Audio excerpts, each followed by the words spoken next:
Hello, Pine Street Church members and friends. I come to you today from the friendly confines of my home. I want you to know that I'm thinking of you today, and understandably, this is a disorienting time. If you're like me, maybe you felt some fear or anxiety pop in from time to time. And I just want to let you know that that's okay. It's normal. Our day to day reality has been upended and disrupted in unprecedented ways, at least in our lifetimes, perhaps. And I felt it yesterday visiting the grocery store, the empty shelves, looking for hand sanitizer and wipes and toilet paper, just like maybe some of you have. And so I have also felt that fear and anxiety and just the ominous nature of things right now, how surreal it all is. But here's the thing. Over and over in the Bible, we hear the refrain, do not be afraid.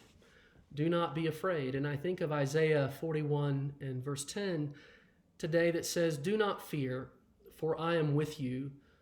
Do not be afraid, for I am your God. I will strengthen you. I will help you. And so I just want to check in with you today and say, you are not alone. We are in this together, and we will get through this together.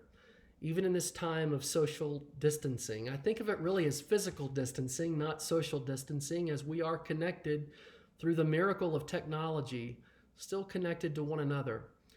And we will be stronger and better on the other side of all of this. I'm thinking today of our friend Debbie Setlock, who shared some notes from her experience recently of a Taizé weekend. We sing Taizé each week in our worship services, the sung prayer. And she took a couple of notes from her time last weekend at this gathering, and I was really struck by this. We are being invited into a new creative opportunity. Maybe it's a Sabbath, an invitation, an opportunity to really use this time of isolation and space in creative ways to nurture our own souls and our hearts and to work on being love-based and not fear-based in a time when so many are experiencing, and rightfully so, fear and anxiety. But I just wonder about that with you, of what this space could be like and how we could use it to nurture us in body, mind, and spirit. Who knew when Lent began this year that we would be wandering in an almost literal wilderness together through this very unusual time. It's very Lenten-y walking through that wilderness, and I join you in finding some ways to make new meaning of things during this, again, very disorienting time. There was a note that has been circulating to pastors and leaders recently, and I found great comfort in this. It says, "Dear everybody, since I've not pastored people through a pandemic before, I don't know all the answers, but I'm paying attention to science and praying for wisdom. Together we'll take courage, be patient, consider the least of these, and press onward while loving our neighbors. P.S. Wash your hands." As we move through this time together, I want you to also know that we want to be able to support one another spiritually. If you are looking for faith formation resources, ways to be able to deepen your prayer life or meditation, I offer two websites for you. One is run by the Irish Jesuits, and the URL is sacredspace.ie, sacredspace.ie. That will lead you through guided prayer, daily guided prayer. The second resource is called Pray As You Go, and the URL is pray-as-you-go.org. Those are two faith formation resources you might use during this time of isolation in ways that you can use this space more creatively. We will also be sending out some Lenten meditations that you can look for in your email inbox through the next week or two as another layer of faith formation support.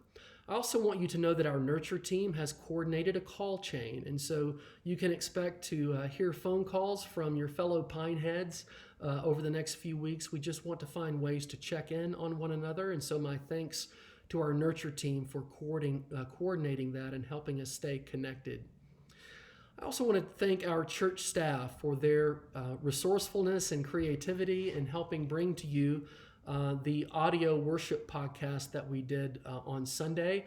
About 80 of you tuned in and engaged through remote worship using that audio podcast. We will do that again this coming Sunday and look to get that to you by 10 a.m. on Sunday morning.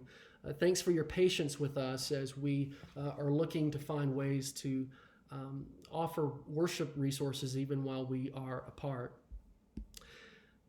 We still want to stay engaged and connected to one another. I want you to know if you have spiritual or material needs during this time, we want to be able to help. Please email me at andrew@pinestreetchurch.net and let me know if you have particular spiritual or material needs that the church can help you with. I will pass that along also to our nurture team so that we can respond in a resourceful way. Finally, I want to leave you with a good word today. This has been circulating around the internet over the last few days. I don't even know where this comes from, but I found it to be very interesting and helpful as we think about, again, ways to use this time as an invitation to Sabbath. You can also use the Wendell Berry Sabbath Lenten poetry that you have as a guide through this season. But here is a good word from someone named Kitty O'Meara. And again, I can't find the source of this, but I found it so compelling, and I want to share it with you today.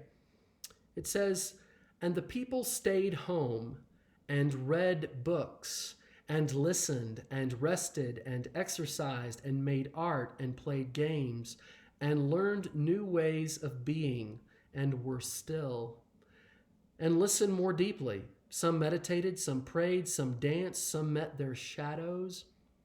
And the people began to think differently, and the people healed. And in the absence of people living in ignorant, dangerous, mindless, and heartless ways, the earth began to heal. And when the danger passed and the people joined together again, they grieved their losses and made new choices and dreamed new images and created new ways to live and heal the earth fully as they had been healed." I hope that you will find refuge and rest in these good words today. And as I leave you now, I say here's to healing for our world, for our community, for our own hearts during this unusual and unsteadying time. Do not be afraid. Stay safe, stay healthy, my friends, and remember, you are not alone. I will see you again soon.